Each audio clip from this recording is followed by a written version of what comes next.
En Primera de Reyes, capítulo 3, vamos a analizar y vamos a desarrollar una conferencia que se llama La sabiduría en la oración. La sabiduría en la oración. Antes de entrar a este pasaje, la Biblia nos enseña que la sabiduría es una de las bendiciones más grandes que cualquier creyente pueda poseer. En Proverbios capítulo 3, Proverbios 3 del 13 al 18, escribió Salomón: dichoso el hombre o bienaventurado el hombre que haya la sabiduría. En otras palabras, hay que buscarla, porque para hallar tenemos que buscar. El que la encuentra y que obtiene la inteligencia, porque su ganancia, o sea, es mucho mejor ganar y tener sabiduría que toda la plata y que todo el oro que pudieras algún día amontonar. Más preciosa es que las piedras preciosas, y todo lo que puedes desear no se puede comparar con la sabiduría. Largura de días está en su mano derecha, en su izquierda riquezas y honra. Sus caminos son caminos deleitosos, todas sus veredas son paz. Ella es árbol de vida a los que de ella echan mano, y dichosos son los que la retienen. Siendo que la sabiduría es tan importante que el dinero, una vez yo le pregunté a Dios: oh Dios, ¿por qué dices que es más importante la sabiduría que el dinero? Porque la mayor parte de la gente diría: bueno, yo prefiero 1000 veces tener dinero que sabiduría. Y la respuesta la vamos a encontrar a través del desarrollo de esta conferencia, porque les voy a dar un adelanto. Si tú tienes dinero y no tienes sabiduría, el dinero que tienes lo vas a malgastar. Lo vas a usar en cosas y en vanidades ilusorias que se convierten en una maldición para tu vida. Escúchame muy bien. Personas que tienen dinero y no saben cómo usarlo, el dinero se convierte en una maldición para sus vidas. Pero si tú tienes sabiduría antes de tener dinero, cuando tengas dinero vas a saber cómo usarlo, dónde usarlo y a qué horas usarlo. Entonces, cuando nosotros tenemos sabiduría, antes que tener una carrera, antes que tener dinero, antes que casarnos, comenzamos a tener la capacidad de saber usar lo que Dios nos ha dado. La sabiduría tiene una definición que es la siguiente a los que la quieran apuntar. La sabiduría se puede definir como la capacidad o la habilidad para poder entender y discernir qué hacer, cómo hacerlo y cuándo hacerlo. Es la capacidad para poder entender y discernir qué hacer, cómo hacerlo y cuándo hacerlo. También podríamos decir que la sabiduría es la capacidad para saber aplicar el conocimiento. El conocimiento nos lo da la Biblia. Y muchos que me escuchan ya saben que dice la Biblia en Efesios 5, maridos, amen a vuestras mujeres. Eso dice la Biblia, ¿verdad? Y todos los varones dicen, amén, amén, amén. Sin embargo, si yo tengo ese conocimiento nada más intelectual, y en mi casa yo no soy una persona caballerosa con mi esposa, una persona que la respeta, una persona que tiene consideraciones con ella, una persona a la cual yo tengo que tratar como un vaso más frágil, si yo no pongo en práctica lo que yo conozco, no puedo tener sabiduría. La sabiduría entra a mi vida cuando practico lo que yo sé. Porque hay muchos de ustedes que conocen mucho de la Biblia tal vez, o mucho de teología, o que nos están escuchando por televisión, sin embargo, no viven lo que conocen. Dicen una cosa y hacen otra cosa. Y ahí es cuando la personalidad se comienza a desintegrar. Cuando nosotros decimos una cosa y hacemos otra cosa, nuestra mente se comienza a dividir. En la psicología se le llama esquizofrenia, que significa mente dividida. Antes de que se definiera la esquizofrenia, en Santiago capítulo 1, la Biblia decía, hace 2000 años, el hombre de doble alma. Se tradujo el hombre de doble ánimo. La palabra griega es nepesh, que es alma, es inconstante en todos sus caminos. Una persona con la mente dividida no puede ser igual en el trabajo, ni en el autobús, ni en la tienda, ni en el supermercado, ni en la escuela, ni en su casa. Una tiene una personalidad con sus amigos, tiene otra personalidad en la iglesia, aquí llega a la iglesia con cara de San Anselmo o de Santa Rita de Casia.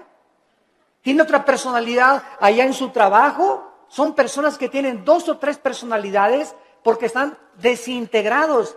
Ante sus amigos son aquí, no, allá por aquí. En la iglesia aquí, santo, santo, santo. En su familia son otra cosa. No son de una sola pieza, como decimos en México. Y Dios quiere que tú seas de una sola pieza. Que seas como eres aquí, allá, en la escuela, con tus amigos, a donde quiera que vayas. Y no lo eres porque no eres sabio, porque no tienes sabiduría. ¿Y por qué no tienes sabiduría? Porque no practicas lo que conoces. Ahora, ¿quién nos da esta sabiduría? La Biblia a través del Espíritu Santo. Porque la sabiduría no es amontonar conocimiento, como dicen en este mundo, esa persona es muy sabia, ganó el premio Nobel de Medicina, ganó el premio Nobel de Literatura, y se les consideran, o el científico Stephen Hawking en Inglaterra, que es el científico más grande ateo del mundo, lo considera una persona sabia. ¿A qué le llaman sabia a la gente? A los que tienen mucho conocimiento en determinado área académica. Pero la sabiduría de Dios es la capacidad para vivir, para ser papá, para educar a los hijos, para saber cómo educar a mi esposa, para tratar con el problema de mi hijo, para tratar con el problema de mi hija, para resolver los problemas en mi trabajo. Esta capacidad para resolver problemas en la Biblia se llama sabiduría. Porque hay mucha gente muy inteligente, con mucho conocimiento, sin que sepa cómo vivir. La persona que posee la sabiduría sabe distinguir entre el bien y entre el mal. Manifiesta una conducta responsable, sabe cómo actuar en diversas circunstancias, sabe cómo vestirse en diferentes circunstancias, sabe cómo usar el dinero y sabe cómo dirigir o gobernar una nación, una familia, una empresa y una iglesia. La sabiduría le da la capacidad a los gobernantes de tener un rumbo adecuado en la nación.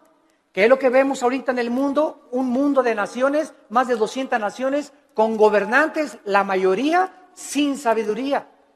La mayor parte de ellos ya, ¿verdad?, con problemas mentales muy fuertes, posicionados solamente en gobernar, en controlar el pueblo, en controlar a las masas, sin poder ellos beneficiar al pueblo, porque nunca descubrieron que el gobierno es para bendecir a los demás y no a su propio imperio. En Job, el libro de Job, capítulo 28, versículo 28, dice la Biblia: he aquí el temor del Señor es la sabiduría y el apartarse del mal, la inteligencia. ¿Qué es lo que hace a una persona sabia? Temer a Dios. ¿Qué significa temer a Dios? ¿Tenerle miedo? No. Tenerle miedo a Dios te aleja de Dios. Y tener temor de Dios te acerca a Él. Esa es la diferencia entre el temor de Dios y tenerle miedo a Dios. No lo confundan. No es igual la gimnasia que la magnesia. Cuando yo tengo temor de Dios, vengo a Dios y respeto a mi esposa, respeto mis finanzas, pago mis impuestos, trato de tener una conducta responsable. ¿Por qué? Porque tengo el temor de Dios en mi corazón. Muchos de ustedes hacen lo que hacen porque no tienen temor de Dios. Muchos de ustedes, cuando nadie los ve, cuando están jóvenes, se besan, se abrazan, abusan de las caricias y se dicen cristianos. ¿Por qué lo hacen? Porque no tienen temor de Dios. Muchos varones viajan y cuando se meten a un hotel, no está la esposa, no hay nadie, alquilan una película pornográfica. ¿Por qué lo hacen? Porque creen que nadie los ve. Pero cuando tú tienes conciencia de que Dios te ve no harías las cosas que tú haces si tuvieras el temor de Dios. Esta es la razón por la cual Salomón, regresamos ahora a nuestro pasaje, estaba preocupado por ser un rey sabio. Era joven, acababa de consolidar su poder, acababa de sofocar una rebelión interna de gobierno de su hermano Adonías, eliminando a sus enemigos. Y la nación de Israel se encontraba ahora perfectamente unificada por un liderazgo que era él, y había paz por todos lados. Su padre David acababa de morir y él estaba ahora sentado en el trono.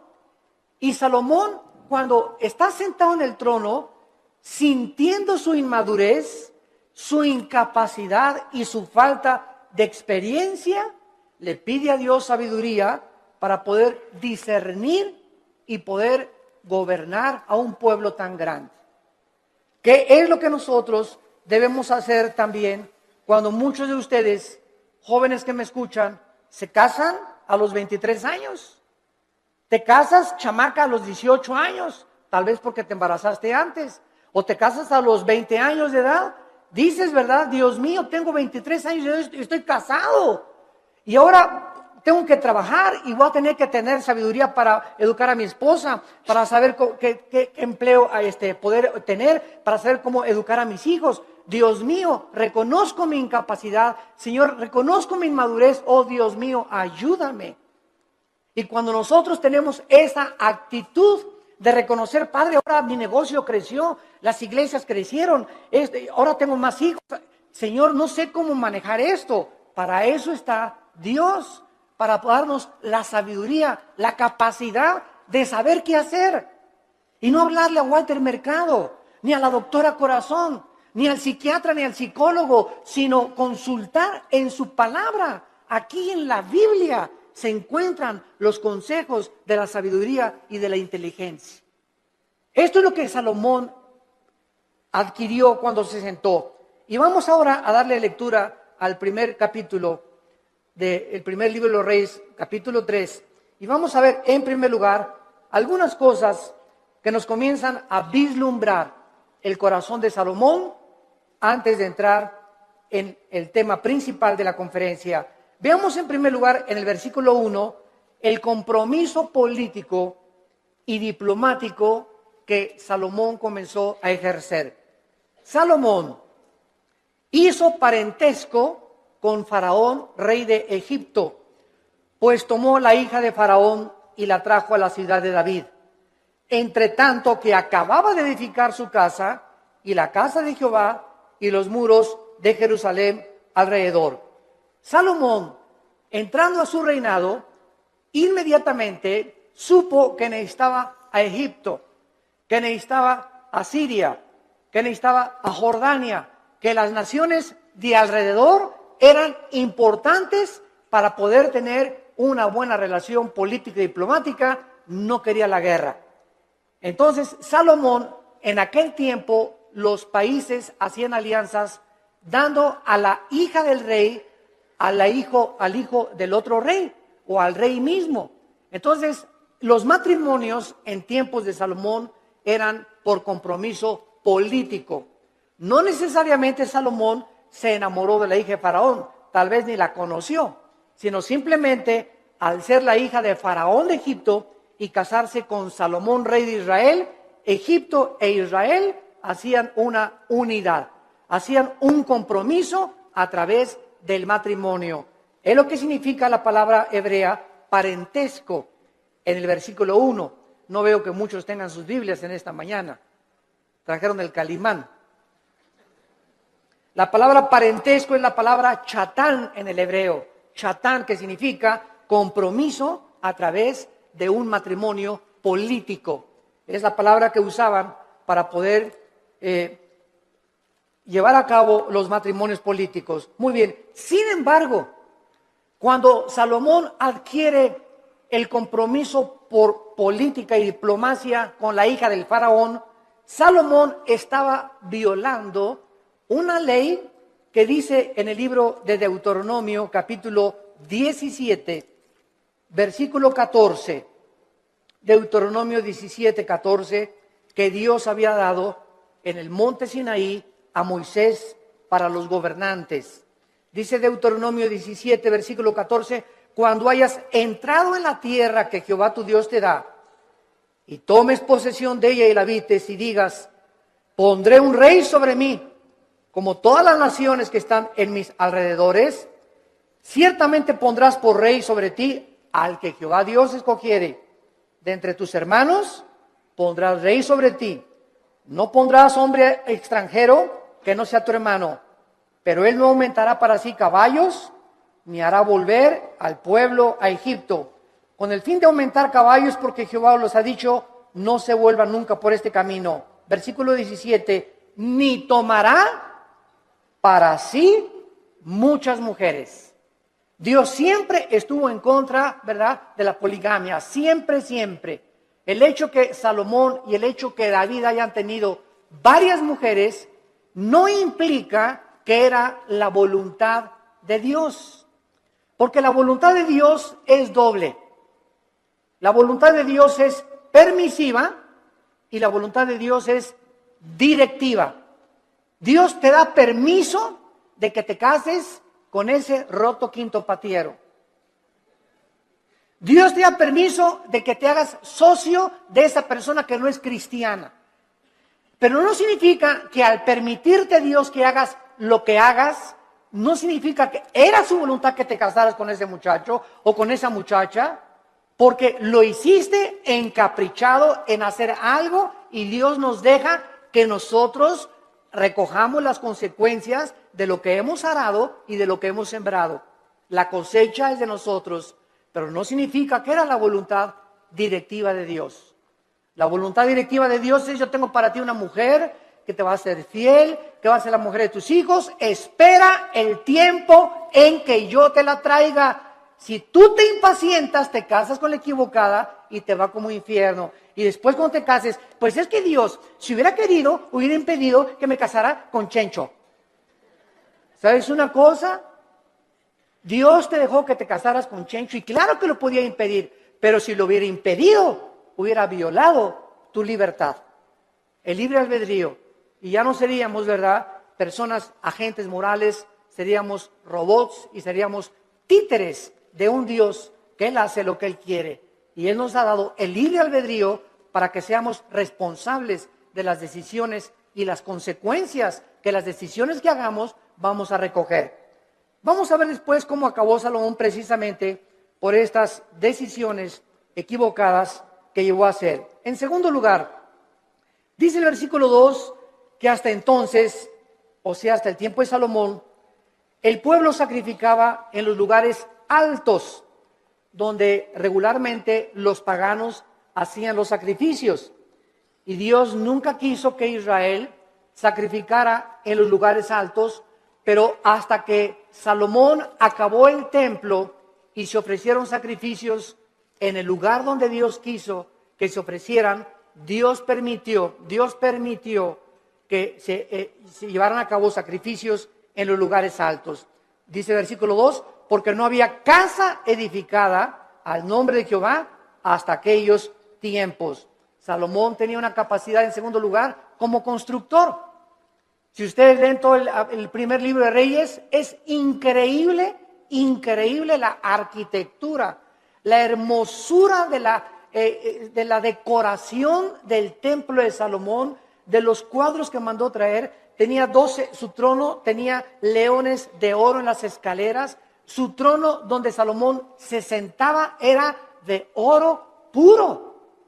Nunca ha habido, nunca en la historia, ni Bill Gates, ni el señor Slim, ni los Kennedy, ni los Rothschild, ni ningún millonario ha tenido el dinero que ha tenido y las riquezas del rey Salomón.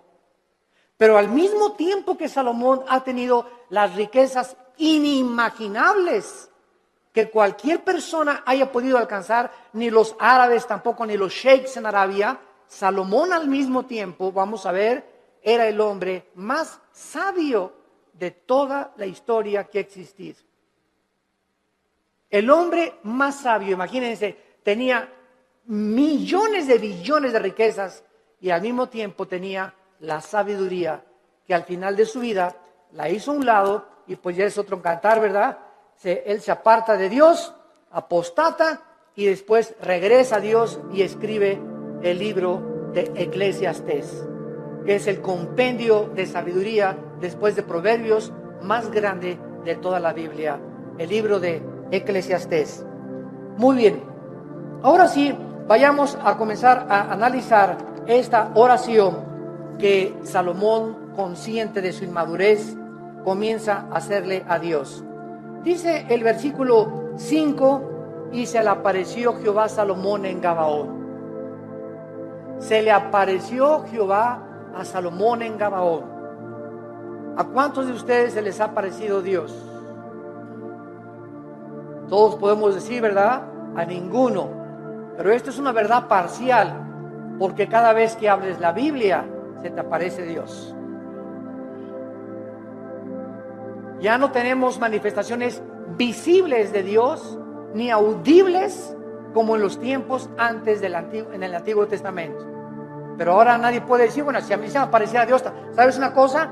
Ahora no solamente se le apareció Dios para decirle algunas cosas, sino que ahora tenemos todo el consejo de Dios en la Biblia. Todo lo que Dios tenga para decirnos ya se encuentra en la Biblia. Después de la Biblia no hay nada más que Dios nos tenga que decir. Por eso la Biblia es un libro sellado. El que le agregue algo a estas palabras o el que le quite algo a estas palabras, dice Apocalipsis capítulo 22, las maldiciones de este libro caerán sobre esa persona. Por eso cuando hoy oímos, ¿verdad?, que tantas cosas de profecías, y el Señor me dijo que iba a entrar una muchacha con vestido verde y vas a casar con ella. Y el Señor me dijo que de aquí de esta iglesia van a salir ríos de agua viva. Y el Señor dice que un avivamiento va a venir en Guatemala o va a venir en España, etcétera, etcétera. ¿A quién le dijo eso el Señor? ¿Quién sabe? Tal vez cenó pizza en la noche a las 12 de la noche. Y comienzan a decir cosas que no están en la Biblia, que asumen que Dios dijo, pero Dios no lo dijo. Porque profetizar no es anunciar el futuro. Profetizar es comer esta palabra, y cuando hablas esta palabra. La persona que predica la palabra es un profeta. Un profeta no es una persona que dice, va a pasar esto o va a pasar aquello. Esos son adivinaciones. No confundas la profecía con la adivinación. Ahora, en el Antiguo Testamento había videntes. La palabra naví en el hebreo, que se les dio profecías del futuro. Todo lo que va a pasar ya está escrito en la Biblia. Cuídense cuando va a temblar en Toluca en febrero del 2011. Y el Señor me dijo que a las 10 de la mañana, cuídense, hermanos y hermanas en Cristo, de todas estas falsas profecías. A la luz y al testimonio. Si no es a la palabra de Dios, no les ha amanecido, dice el profeta Isaías. Entonces Salomón tiene la aparición de Dios en sueños y le dice Dios es Salomón. Escuchen esto, versículo 5. Pide lo que quieras que yo te dé. Ni Santa Claus, ¿verdad? Ni Aladín y la lámpara maravillosa, cuando el genio se aparecía y le decía a Aladín, no, pídeme lo que quieras. Aquí estamos ante el Dios creador de los cielos y de la tierra. ¿Y qué vemos en primer lugar? Una invitación de Dios que Él nos hace, no solamente a Salomón, sino también a nosotros en el Nuevo Testamento. Clama a mí y te responderé, dice Jeremías 33:3. Y te enseñaré cosas grandes y ocultas que tú no conoces. Ahora aquí inmediatamente podríamos asumir, si aparece Dios, pídeme lo que quieras, un Cadillac último modelo, Señor, una casa allá por allá, una mujer bellísima. Todas estas son las cosas que el mundo pediría cuando no tienen un corazón para Dios. Pero lo que hace Salomón es lo que nos va a enseñar, que Dios se agradó tanto de lo que le pidió Salomón, que Dios se lo dio. Entonces vamos a descubrir en esta mañana que cuando nosotros oramos conforme a la voluntad de Dios, Dios nos concede las peticiones que le hayamos hecho. Esta palabra que Dios usa para pedir, Saal, en el hebreo, se usa 8 veces en este solo capítulo. Y lo primero que vemos es el verdadero incentivo para orar. ¿Qué es lo que nos debe motivar para orar? Que al Dios que le estamos pidiendo es un Dios generoso. Toda buena dádiva y todo don procede del Padre de las luces, Santiago capítulo 1, en el cual no hay sombra ni variación alguna.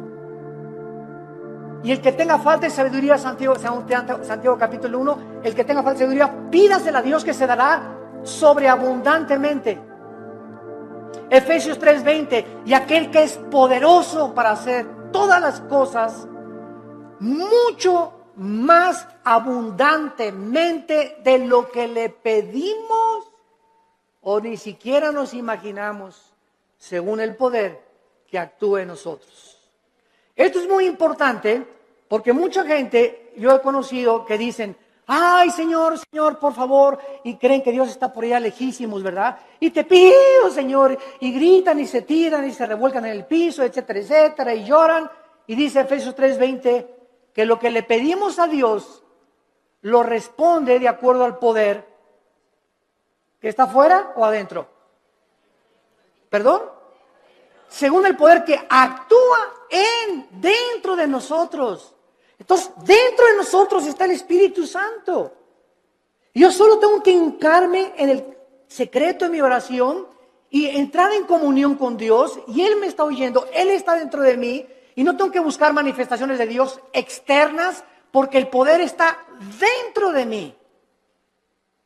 Y dentro de mí, si el Espíritu Santo, yo tengo una relación de compañerismo con Él y camino en santidad con Dios, lo que Dios me pone dentro de mí, me lo va a dar. Porque Dios se agrada cuando le pedimos conforme a su voluntad.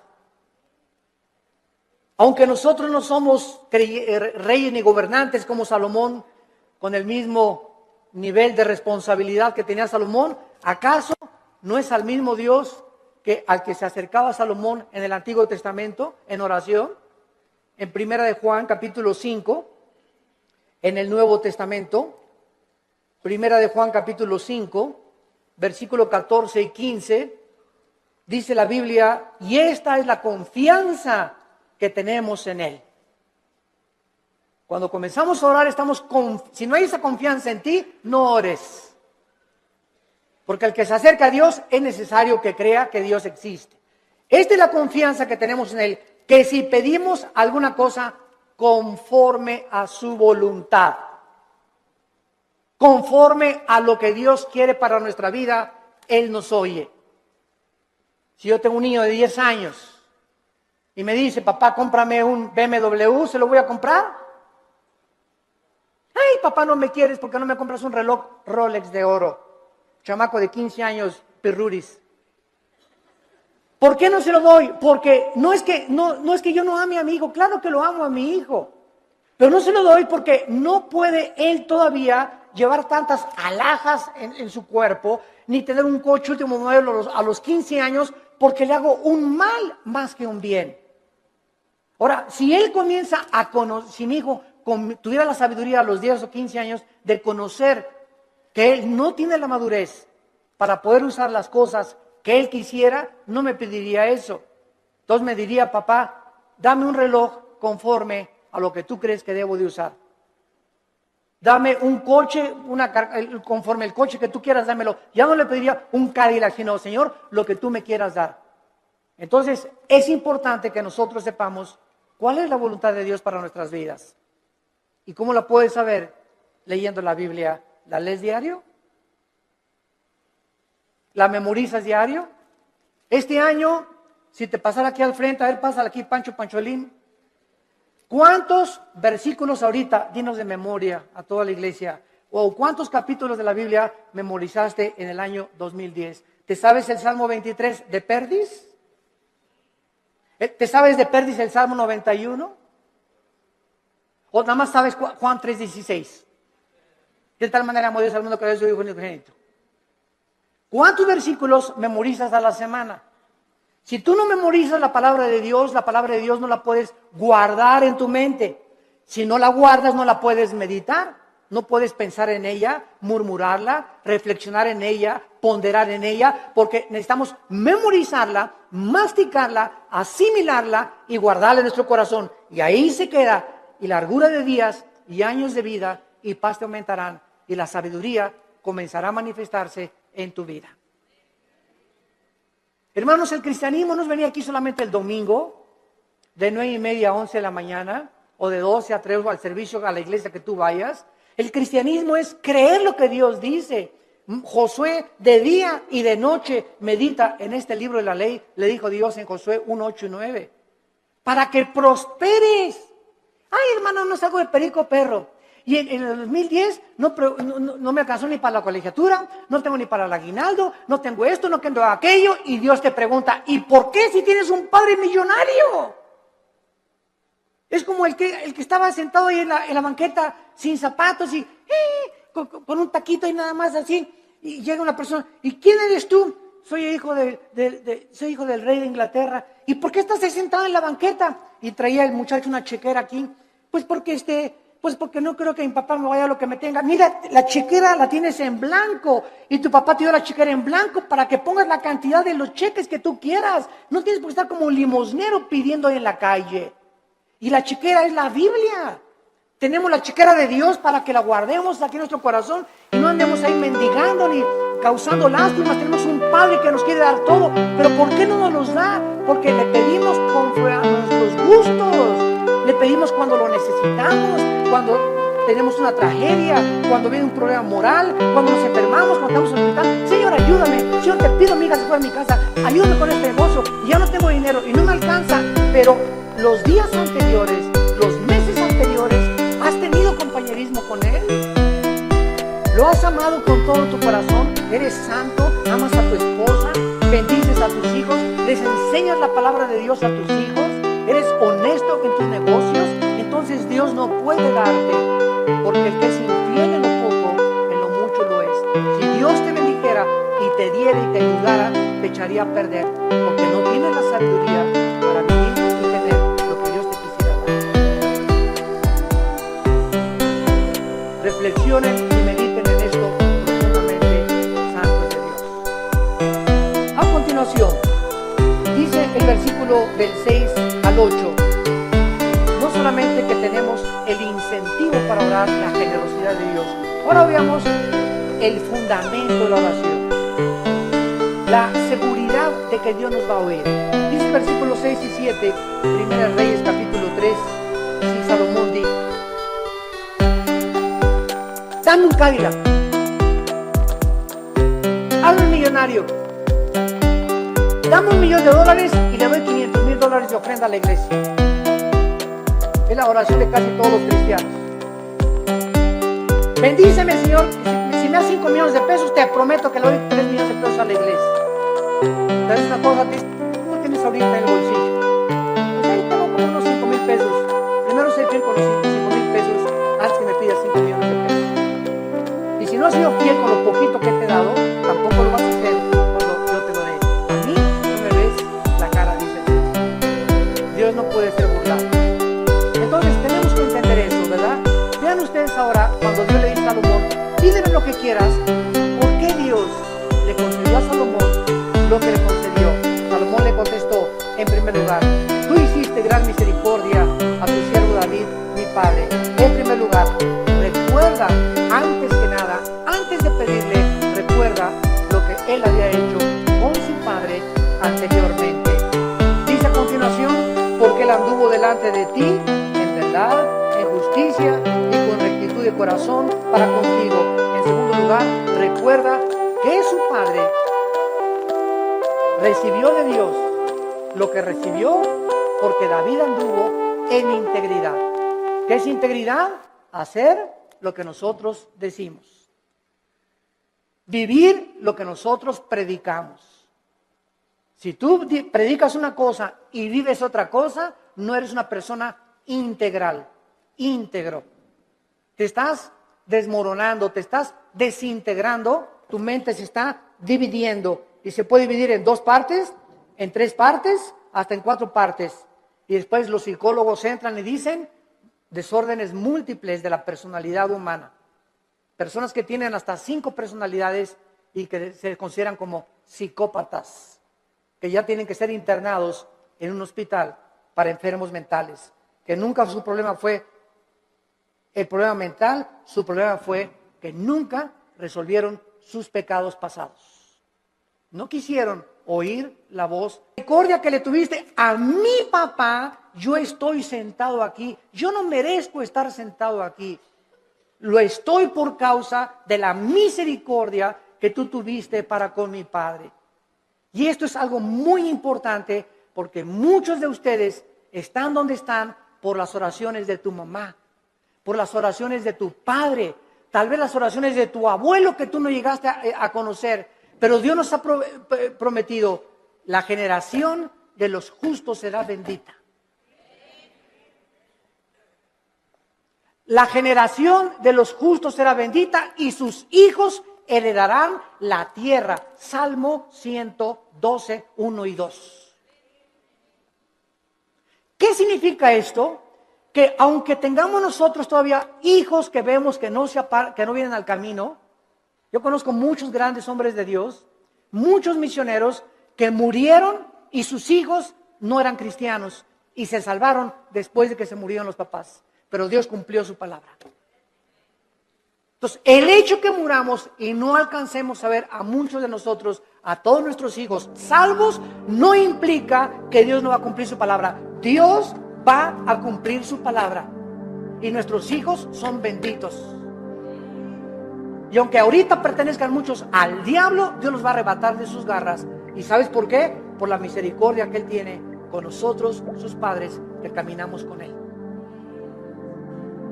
Pero si tú no eres un padre que caminas con Dios, si tú no eres un padre fiel con Dios, si tú no caminas en santidad, estas promesas no pueden tener cumplimiento. La misericordia de Dios es sobre los que le temen y sobre de ellos hará conocer sus pactos.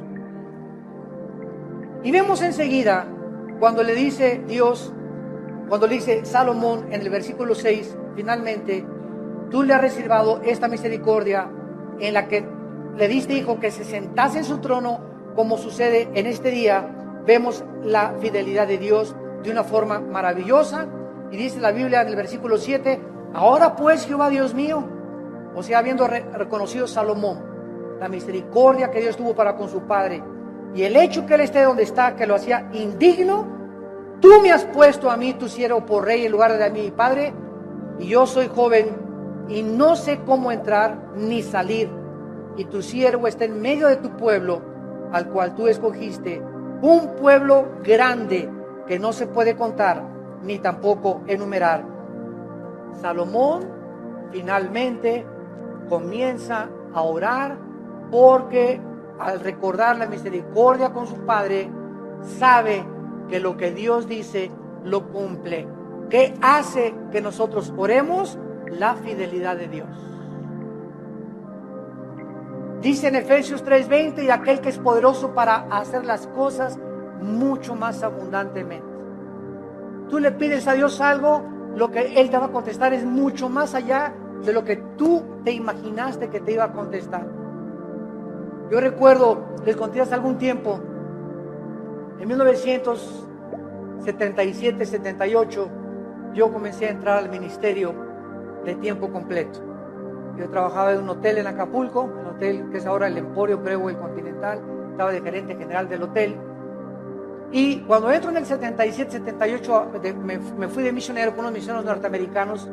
Nos llevaron a la Sierra de Guerrero, con la frontera con Oaxaca, Coajimalpa, la Costa Chica, la Costa Grande.